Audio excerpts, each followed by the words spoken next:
Very good morning, Excellencies, ladies and gentlemen. Welcome once again to Asian Vision Dialogue. Today we have an important topic to discuss with regard to the recent step taken by the United States to put pressure on Bangladesh for the upcoming election. And this move has raised concern about the democracy promotion and also the strategic interest of the US in the region. Joining us today is an expert from International Relations, Dr. Seng Panna. He's a lecturer from Panyasastra University of Cambodia to help us understand the implication of this development. So without further delay, please join me in welcoming Dr. Panna to our program. Greeting, Doctor. Yeah. Yes, thank you, Doctor, for joining us today. Mm-hmm. And today, let's start our discussion with regard to the topic U.S.-Bangladesh relations, the strategic interest and democratic value. Yep. So as you may know that U.S. has just put the visa restriction on Bangladesh. So could you kindly tell us a little bit about this development and also the implication for the upcoming election? Yeah. Regarding with the visa restriction on Bangladesh, you know that United States always use the democracy, human rights, and rule of law as its foreign policy tools. Yes. So when United States think that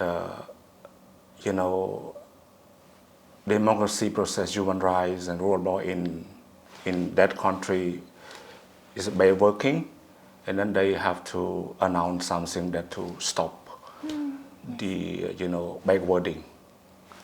So I think one state has its own sovereignty and independence, so no country can order Bangladesh to do in that. So it depends on the leadership of Bangladesh to decide. But I think the restriction will more or less affect a little bit on democratic process and election process in Bangladesh. So, but it not much. I think it not affect much to get leadership to be responsible for that matters. Okay. All right. Yeah. Yes, thank you, Doctor. That's an important point. So how do you determine the future relationship between the U.S. and Bangladesh once this new policy has been implemented? Okay. History background, we see that Bangladesh is a major American ally and principal strategic military alliance in South Asia. The two countries have extensive cooperation on matters like security, food security, like that. So I think recently United States always provides some assistance to Bangladesh. Recently, United States provide a lot of COVID, vaccines to the country. Yes. So I think I don't think I think there is not much effect on the relation between the two countries. A little bit slight affection, but for a while. All right. Because the two countries has economic interest. As I can show you that your trade relation between U.S. to Bangladesh is only $3 billion, but with Bangladesh to United States, 11.2 billion. Right, yes. So economic interest is much better than anything else. Okay. Yeah. So I don't see any. I think maybe slight effect on relation in the future. Yeah. All right. So thank you, Doctor. So if we look back at another major power, which is China. So what do you think about the role of China in the promoting the U.S. and Bangladesh relation, whether there's any side effects of China roles in this relationship? I think we have to look at the Chinese foreign policy strategy. Chinese has 5 plans in its foreign policy to Bangladesh.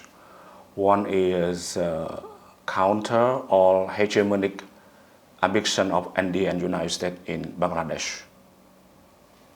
So that's China play, right? And second, a strategic foothold in South Asia to undermine non-regional influence. And third, China needs energy, trade relation with Bangladesh. And for expand, they need Bangladesh to be the country to expand for China to the Muslim world,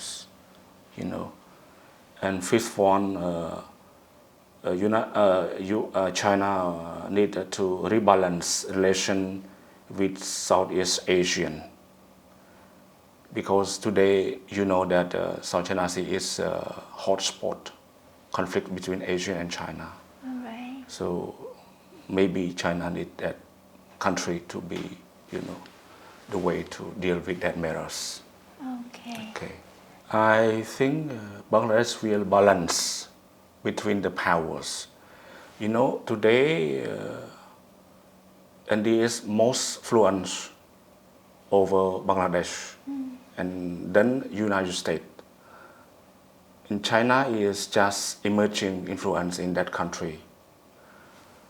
So I think the Hasina government will not take an anti-stand against United States on this matter. I think she will try to renovate, and adapt to the real situation imposed by United States to be acceptable, Yeah.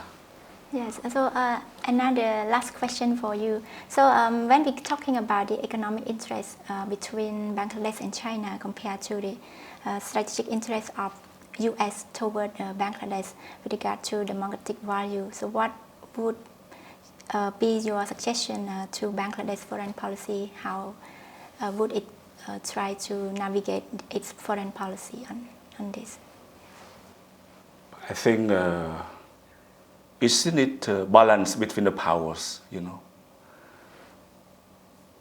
Because Bangladesh is I think, a poor country that need aid assistance from both powers, from China too, from United States, from India, to develop its economics. This country cannot bias between those powers. I think it still need. It's hard for Bangladesh to to do that, but I think it must be neutral, between the powers. No other way out, I think. All right. Yeah. Okay, so I think thank you, Dr. Panel. I think it's really important for us to follow up the recent restriction, the visa restriction of the U.S. and to know whether how would the future of the relationship between Bangladesh and U.S. would be in the very near future after the election in January next year. Thank you. Yes. So thank you again, Doctor, thank you for your time. Yes, thank you.